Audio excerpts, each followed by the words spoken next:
Olá a todos, estamos aqui mais uma vez dando sequência a esse programa Nossa Evolução. E o nosso primeiro programa foi a introdução e tratamos sobre o processo evolutivo de um ponto de vista espiritual. O nosso segundo episódio nós tratamos sobre o ciclo existencial, né, que é composto de 3 fases básicas. A nossa procedência espiritual, a preparação para o encarne, a vivência nessa matéria física e o retorno para o mundo espiritual. Esse é o ciclo existencial que nós tratamos em nosso último episódio, né, de ciclo existencial. E nós também constatamos com isso que neste momento nós estamos no meio desse ciclo existencial, que estamos na vida física. É interessante sabermos que em nosso retorno será feito o nosso balanço pessoal, nós mesmos, né? Faremos o nosso balanço dos nossos acertos e erros. É interessante a gente pensar como é que nós estaremos, né? Diante de toda essa vivência, de todas essas novas experiências, porque em que pese retornarmos inúmeras vezes, cada novo retorno é uma série de experiências novas e nós temos uma série de aprendizados novos. E essa nossa última encarnação tem tido uma série de mudanças muito rápidas. Mudanças na tecnologia, mudanças nas formas de pensar. É uma evolução tanto quanto constante no mundo da informática, que impacta diretamente na nossa forma de interação. Então vai ser bem interessante esse nosso balanço após o nosso retorno ao mundo espiritual. O que aprendemos, o que temos a contribuir nesses processos todos e a nossa preparação para o retorno, né? Para este plano de aprendizado e de vivência. O tema do episódio de hoje é desativação do corpo físico, ou simplesmente morte, comumente conhecido, ou desencarne, ou dessoma, né? Aí depende do ponto de vista, mas todos, em suma, quer dizer a perda de vitalidade do corpo físico, né? Ou seja, quando esse nosso corpo ele é desativado. Esse nosso corpo ele é energético. O que é que isso quer dizer? Os cientistas eles analisam que só existem 3, na verdade 2, elementos gerais do universo. Só existe energia e matéria. Tudo que nós vimos e percebemos é uma espécie de variação da vibração da energia ou da matéria. Então, tudo seria energia e matéria. O nosso ponto de vista vai um pouco além. A matéria, conforme a física quântica vem informando, é apenas uma variação da energia, é uma vibração da energia. Então, a matéria também é energia. E aí nós concluímos que só existem 2 elementos constitutivos no universo. A matéria ou energia, ou a energia ou matéria, que é a energia que dá origem à matéria, e a consciência, ou seja, o nosso lado, espiritamente falando, o nosso espírito. Então só haveria o espírito e a energia, porque a matéria ela é nada mais do que uma vibração, uma forma de ser da energia.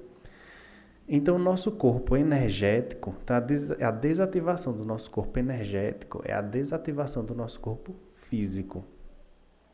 Ora, e é possível existir um corpo sem uma conexão com a consciência, um corpo com vida, sem alma, não é? O livro dos Espíritos nos mostra que isso é possível, só que o corpo ele não dura muito tempo sem a conexão com...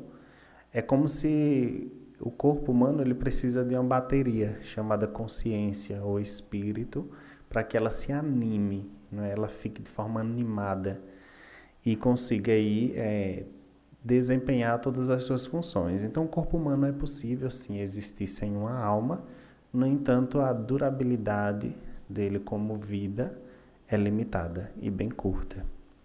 Então esse nosso corpo, ele é um corpo de energia pura, ele é só energia.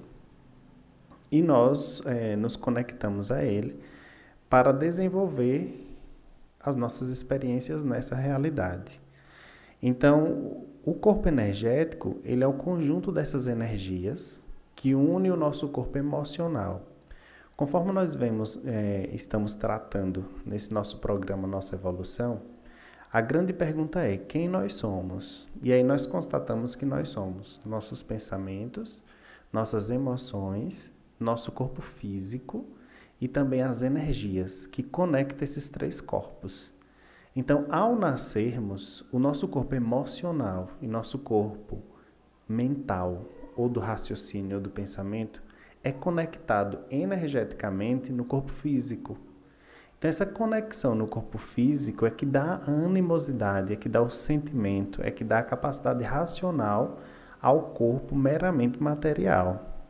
Então, quando nós desencarnamos, essa conexão energética que liga o nosso corpo emocional, o nosso corpo mental ao corpo físico, ela é desfeita.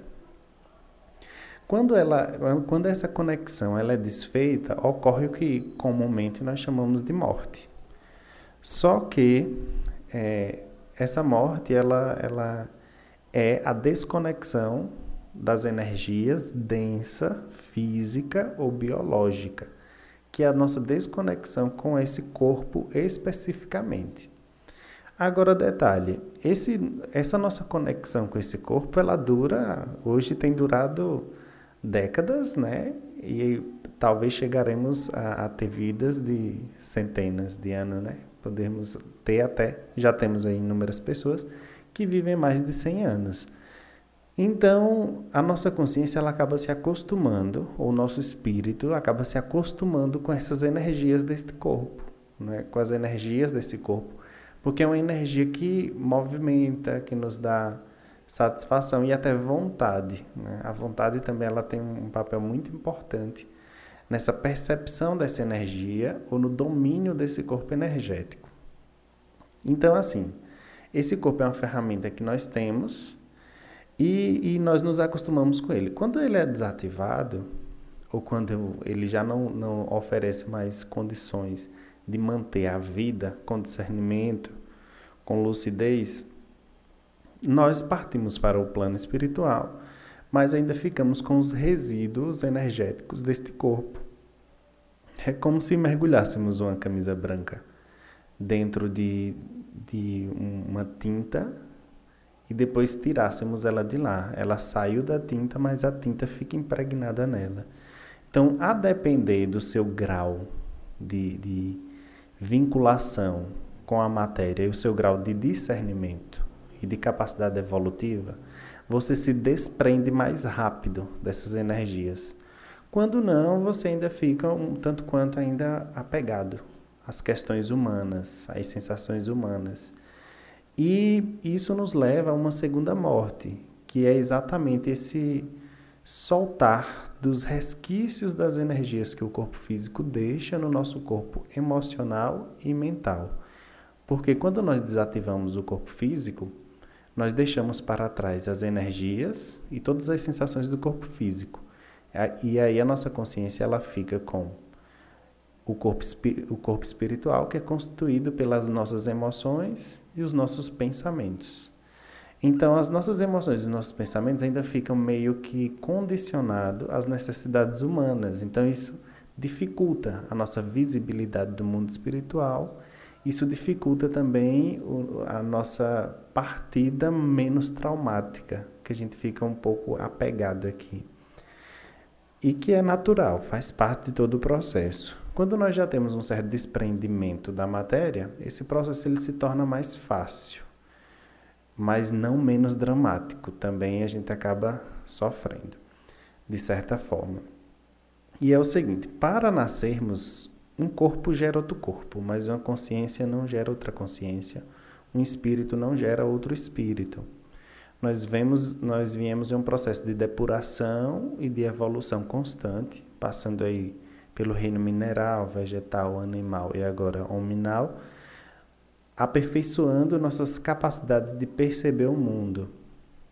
E nesses processos evolutivos, nós passamos do plano espiritual para o plano físico e do plano físico para o plano espiritual, em uma série de reencarnações, onde aprendemos a desenvolver o nosso senso crítico, nessa nossa fase, principalmente a desenvolver a nossa racionalidade, deixando um pouco para trás os instintos animais e dando um pouco mais de ênfase às questões da alma, propriamente dito, que são os nossos sentimentos e os nossos pensamentos.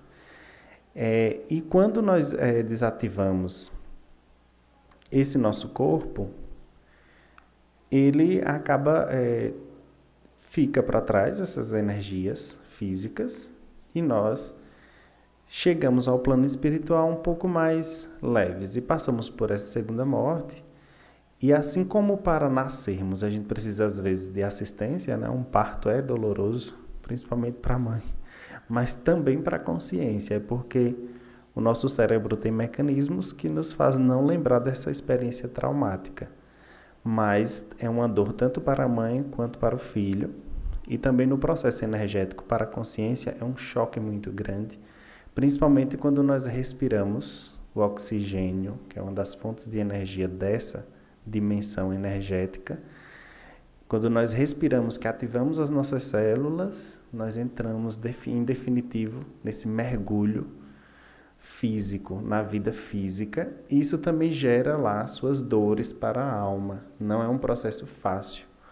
Às vezes nós temos aí esses mecanismos de defesa físico, de não lembrarmos, para que isso não atrapalhe nossa capacidade de formação cognitiva nesse novo corpo, que é a base para o nosso aprendizado nessa vida, né? Nesse período de vida. O desencarne acontece do mesmo modo. Alguns não passam por esse processo, ou passam de forma adormecida, mas é um processo um tanto quanto trabalhoso. Quase sempre, na primeira morte, ou seja, quando nós perdemos o corpo físico, nós somos assistidos, acompanhados por pessoas que nos são afins, né? Assim como a mãe é um ser super afim ao filho, e aí pelos laços existentes, ela nos assiste ao nascimento, né? Igualmente, o nosso desencarne, ou a nossa dessoma, ou a nossa morte também muitas vezes é assistida. Depende um tanto quanto do nosso merecimento, nosso grau de interação com as outras consciências, o nosso nível de assistência, de conseguir ajudar os outros, isso desperta a atenção dos seres espirituais e acaba que nós somos amparados nesses momentos de transição que são traumáticos, bem difíceis. Mas com a assistência se torna mais fácil. Então, a nossa primeira morte pode ser assistida. A segunda morte, quando o espírito ele já é um pouco especialista no processo de viver, já tem consciência, entende um pouco como funcionam essas leis, ainda que um pouco inconsciente, que nem sempre durante a vida nós despertamos em plenitude todos os nossos conhecimentos que nós já temos sobre a nossa vida. Isso fica na nossa memória, chamada, podemos dizer, memória espiritual, mas nós temos ainda, fica em latência. Nós podemos recuperar essas memórias e com elas fica mais fácil da gente evoluir, ou às vezes nos atrapalha um pouco, porque pode vir à tona alguns traumas, algumas situações não tão boas. Então esse mecanismo da gente não lembrar das vidas passadas nos ajuda porque nos permite recomeçar. E esse recomeço ele pode ser um pouco menos dramático, em que pese as nossas forças, as nossas tendências, ela continua no nosso para-DNA, e isso acaba se manifestando no nosso corpo físico, nas nossas tendências. Então, com base nas nossas tendências, nós podemos mapear que nós fomos, né? Mais ou menos como é que nós agimos nas outras vidas. Então, esse procedimento de passar pela segunda morte é a gente deixar também esses resquícios de energia ou de necessidade humana que ainda fica no nosso corpo mental e no nosso corpo emocional. A questão da adrenalina é muito forte também. O medo, o terror, tudo isso fica um pouco preso na gente e a gente precisa soltar essas energias. Quem já tem um nível melhor ou maior de discernimento Em um tempo médio de 3 dias, ela consegue passar por essa segunda morte. E aí isso acaba despertando nessa pessoa a viabilidade dela perceber a realidade dela ao redor, fazer o seu balanço existencial de como é que foi, os pontos positivos e os pontos negativos, e começar a planejar sua próxima existência, reencontrar os seus familiares espirituais, que a nossa família espiritual é gigante, voltar para a sua comunidade extrafísica, todos nós pertencemos a um grupo evolutivo e a uma comunidade no plano espiritual, e isso permite também que ele venha a planejar, a depender aí já do seu nível de discernimento, sua próxima encarnação. Quando nós não passamos pela segunda morte, ou seja, perdemos esses vínculos com o corpo físico ainda, essas energias, as vontades, nós corremos o risco de reencarnarmos. E quando a gente reencarna, mesmo sem passar pela segunda morte, as nossas tendências das últimas vidas são muito mais fortes. Então a gente tem uma resistência muito maior aos processos de mudança. Só que o despertar no mundo espiritual também não é muito fácil, porque uma vez que a gente desperta lá, a gente vai passar pelo desconforto novamente, de esquecer tudo e entrar na vida física de novo. O que pode trazer na próxima vida umas que a gente chama de síndrome do estrangeiro, que é uma sensação de você se sentir distante, que você não pertence a esse mundo, que as coisas aqui são um pouco mais densas, mais complicadas. Só que no plano espiritual você pode participar de cursos que lhe ensinem como viver melhor, né, na vida física. E esses cursos sempre têm como premissa ajudar os outros, né? A gente uma das premissas da evolução, a gente se ajudar mutualmente para poder evoluirmos. Então, em que pese a gente nascer com esse sintoma de não pertencimento àquele grupo que a gente está, aquela família, aquela comunidade, sentir uma saudade do mundo espiritual, nós temos uma satisfação enorme em começar a ajudar os outros. Então, isso nos impulsiona a vencer essa síndrome do estrangeiro e conseguir desenvolver nossas habilidades, nos adaptar aos novos processos evolutivos, cuidando da parte financeira, da parte de saúde, que a gente chama de reaprendência, tem que reaprender tudo de novo, né? A caminhar, a se cuidar, a cuidar das finanças, da família, para se dar as circunstâncias favoráveis para você poder anunciar ao mundo as suas experiências. Porque todos nós que passamos por essa segunda morte, inevitavelmente surge para nós a missão de trazermos o mundo, essa existência do mundo espiritual, porque é uma parte muito importante no nosso processo evolutivo, a gente perceber a continuidade da vida e essa troca incessante de vida física, vida espiritual e os contributos ou os processos de priorizar aquilo que é importante, minimizar os erros do passado e maximizar o nosso processo evolutivo. E aí nós acabamos nos tornando responsáveis por observar esses fenômenos, analisar, trazer e lançar ao mundo essas ideias e permitir que as pessoas possam se desenvolver por si, porque são vivências muito particulares e muito pessoais que acabam não sendo visíveis por todos, mas que podem ser, mediante observação e experimentação, todos podem constatar a existência do mundo espiritual e, abrindo a mente para essas ideias, ver sobre uma nova ótica as suas vivências no plano espiritual. Então, quando a gente se abre para uma ideia, essa ideia também se abre para a gente. E com isso a gente acaba aprendendo a ver as coisas por um ângulo diferente. E isso nos proporciona crescimento. Em que pese, quanto mais a gente estuda, mais a gente sabe que não sabe. Então aumenta a nossa superfície de contato com o desconhecido. Então requer da gente sempre uma programação no sentido de continuarmos buscando conhecer aquilo que é desconhecido, porque nos ajuda no processo evolutivo. Pois bem, então nós saímos de uma realidade espiritual e entramos em uma dimensão energética. Se a matéria é energia, então essa dimensão ela é toda energética. E nós funcionamos melhor com as energias aqui. Então, nosso corpo ele é extremamente funcional e ele é extremamente útil em todos os nossos processos. Existe uma energia que a gente chama de energia imanente. Essa energia imanente é como o mar, né? É como se a gente vivesse dentro de um aquário e a água fosse essa energia imanente. Ela nos permite absorver o oxigênio, ela nos dá força, a gente troca energia com o ambiente, nós trocamos energia com as pessoas. Então, o desafio da consciência nessa dimensão é aprender a usar essas energias, a entender essas energias, a doar essas energias, a dominar essas energias, porque elas são... essa energia imanente é o que há de mais moderno em termos de tecnologia evolutiva.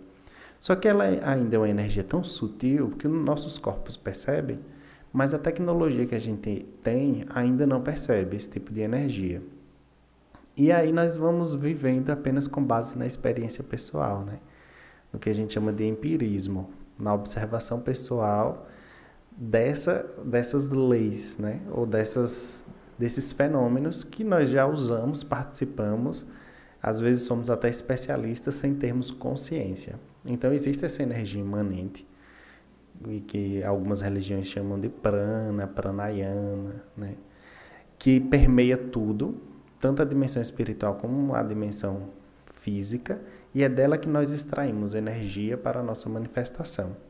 E também conseguimos emanar energia para as pessoas, tudo usando a questão da vontade. Essas energias, elas acabam... você pode ter excesso de energia e você pode ter carência de energia. O excesso, tanto o excesso quanto a carência, elas geram doenças. Então, e essas energias, elas se manifestam em nós com base no que a gente faz, no que a gente pensa, né? E principalmente no que a gente pensa, no que a gente faz e no quanto a gente já consegue controlar esse tipo de energia. Esses excessos de energia causam bloqueios e desequilíbrios. Então, com base no que você pensa, no que você faz, no que você exerce, as suas energias elas podem se acumular, né? Ou elas podem dissipar, deixando você carente de energia. Essa carência de energia é o que gera as doenças.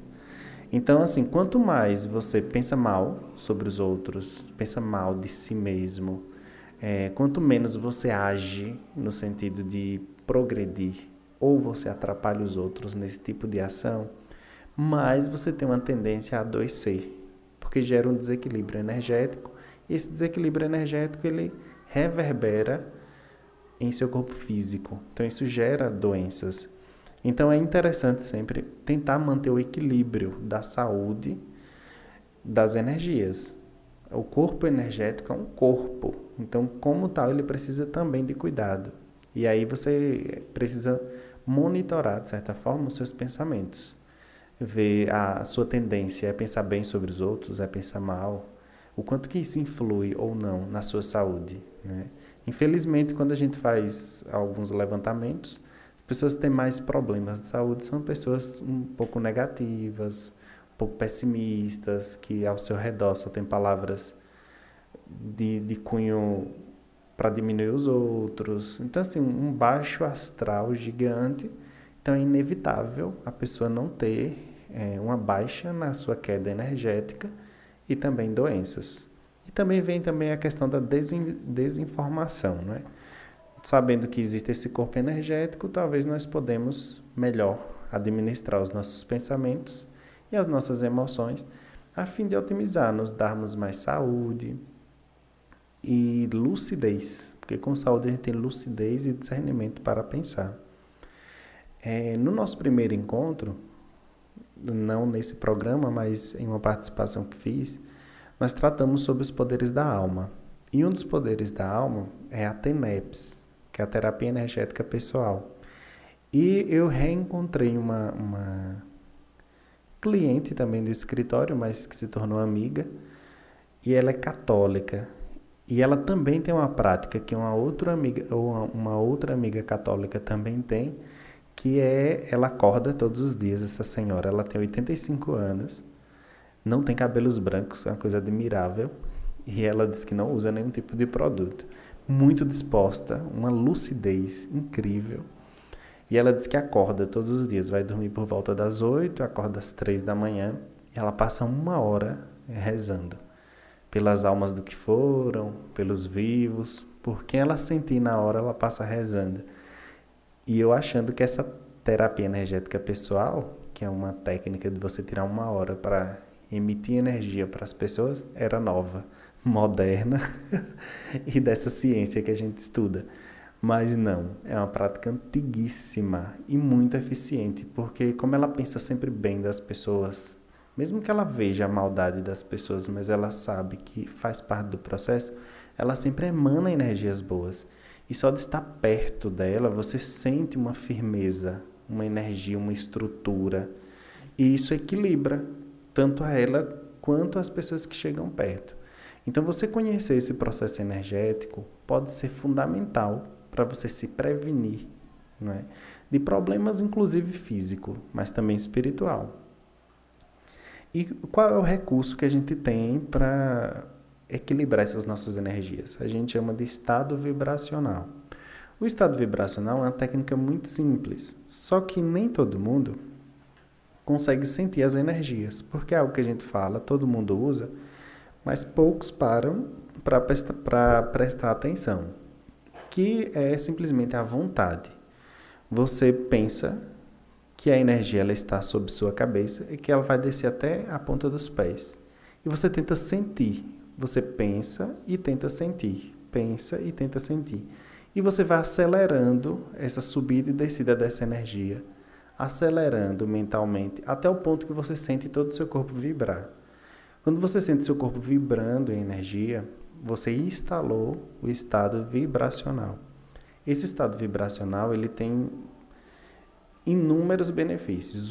O primeiro deles é que ele desacopla qualquer conexão espiritual que tenha com você negativa. Então você consegue sair de uma obsessão, às vezes temporariamente. Quando você desinstala o estado vibracional, às vezes as conexões voltam, mas elas já voltam mais fracas. Então, se você se sente pressionado, se você se sente meio reprimido ou com algum peso sobre você, com certeza você tem influências espirituais que acabam influindo na sua forma de pensar. Então, instalar o estado vibracional é uma técnica acessível a todo mundo, é muito simples e que é uma forma de autopasse, né? É você dar um passe em si mesmo, só que só com energias. Você se mentaliza e sente a energia subindo e descendo até você vibrar, totalmente vibrando, você consegue fazer essas desconexões. Não precisa oração, cânticos, músicas, nada. O seu poder como alma da vontade é suficiente para ativar. Só que as pessoas sempre usam bengalas, né? Então, muitos usam da oração e se você ainda precisa, se utilize, né? Essas minhas amigas, como são católicas, elas usam a oração como um mecanismo para acessar esse estado vibracional. E é muito eficiente para elas. Então, elas conseguem atingir esse estado vibracional e conseguem se ajudar e ajudar os outros. Então, isso é o que é mais importante. Só que existe essa técnica que ela independe de prática ou de qualquer rito ou ritual. E também, quando você está no estado vibracional, você começa a perceber quais são os sinais em você que se manifestam no seu corpo, que lhe ajuda a perceber o mundo espiritual. Às vezes eu tenho, por exemplo, as mãos esfriam de repente, né?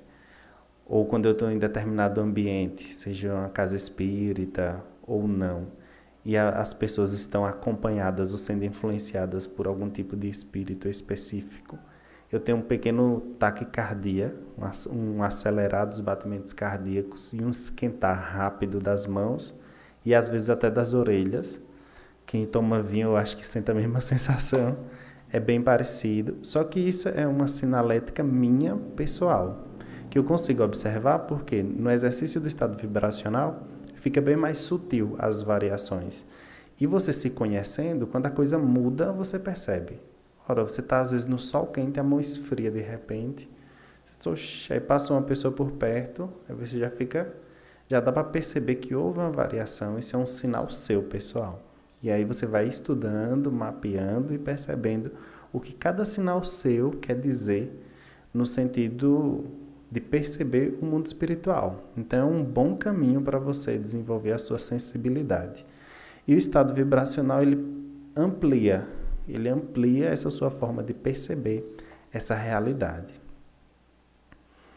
É interessante sempre a gente buscar saber dessas questões energéticas para que nós possamos desbloquear ou até recompensar ou compensar os nossos desequilíbrios energéticos, porque às vezes são muitos.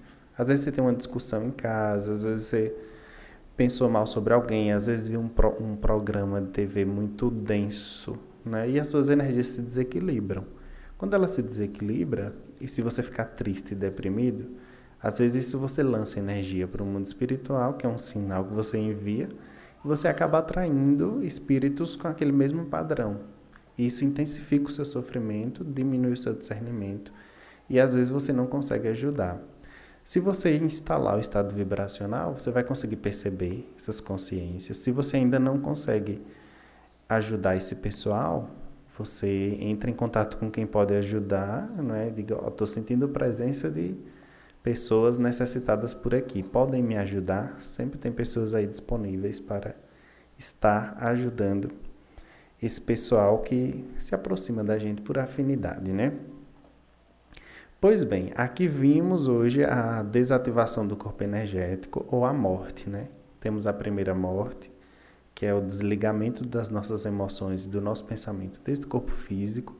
Temos a segunda morte, que é o desapego ainda mais dessa realidade física para ingressarmos totalmente na realidade espiritual de forma mais lúcida. E aprendemos um pouco dessa energia imanente que existe, das energias conscienciais que são nossas, do nosso corpo, que a gente consegue movimentá-las com base na nossa vontade e na nossa intenção. E com isso, também aprendemos hoje a técnica do estado vibracional, que pode ser aplicada a qualquer instante, a qualquer momento, que nos ajuda a restabelecer o nosso equilíbrio energético e o nosso discernimento, nos dando lucidez para agirmos de forma mais acertada e mais correta nessa árdua tarefa de se ajudar e ajudar o próximo. Agora, o mais importante sempre é a informação e a experiência pessoal, uma vez que nós só podemos constatar esse nível de... A energia ela é muito sutil, nós só podemos constatá-la com base na observação atenta, muito atenta, do nosso dia a dia, da nossa rotina, de quem nós somos. Então, o autoconhecimento é que nos permite ter um conhecimento das manifestações ao nosso redor e perceber esse vasto universo das energias que nós, como consciências que nos manifestamos aqui, precisamos dominar para poder evoluir, melhor usar, adoecer menos, sofrer menos, com todas essas resistências que nós temos diante da matéria e a matéria também diante da nossa espiritualidade. É importante frisar também que nós não somos a matéria e nem a matéria é a consciência ou o espírito, e que o espírito ele não entra integralmente na matéria. É como se nós tivéssemos uma dupla existência. O nosso espírito ele se conecta com esse corpo físico, passando instruções, que esse corpo responde, né? Mas nós não estamos integralmente aqui. É impossível destruir o corpo espiritual. A consciência ou o espírito ele permanece. A pior morte que nós podemos ter é a morte por bomba atômica, porque a bomba atômica ela destrói totalmente o nosso corpo físico de uma hora para outra. Então a gente sai dessa realidade e imediatamente entra na realidade espiritual. Isso é muito traumático, isso é muito chocante para a gente. porque a morte também ela solta energias, então precisa ser um processo um pouco mais lento. Por isso que quanto mais velhos estamos, a morte é menos traumática. E quanto mais novo, ela é mais traumática, porque nós estamos mais bem grudadinhos na matéria. Então, quando há uma explosão de bomba atômica e a gente morre em decorrência disso, o trauma é muito grande. No desencarne, no outro lado. Precisa de uma assistência um tanto maior para não gerar muito desequilíbrio na nossa consciência. Porque a nossa consciência é como se fosse ainda uma criança se desenvolvendo. A gente está começando a perceber as coisas agora. Qualquer mudança muito abrupta causa desequilíbrio na gente. E isso a gente pode perceber em nossa vida mesmo. Qualquer mudança, o pai morreu, a mãe morreu, qualquer mudança, ou um casamento acabou, já deixa a gente meio desestabilizado. Imagine você pular de uma realidade para outra, que a gente está começando a introduzir, a conhecer agora. Então isso pode gerar um desequilíbrio e até você se reestruturar para entrar na matéria e continuar o seu processo evolutivo nesse ciclo existencial, pode gerar alguma dificuldade. Por isso que a gente tem que combater qualquer tipo de morte, mas principalmente uma guerra atômica em nosso planeta seria um desastre, em todos os sentidos. Então agradeço, vou deixar o meu contato, meu e-mail é marcelovieira.adv@outlook.com. Se tiverem qualquer dúvida, qualquer esclarecimento, pode deixar. Também deixe o seu like nos vídeos no YouTube da TV e Rádio Chico Xavier. Faça sua inscrição, porque aí nos ajuda a levar conhecimento e informação a todos aqueles que precisam, estão abertos e que compartilhem conhecimentos. Muito obrigado. Eu vou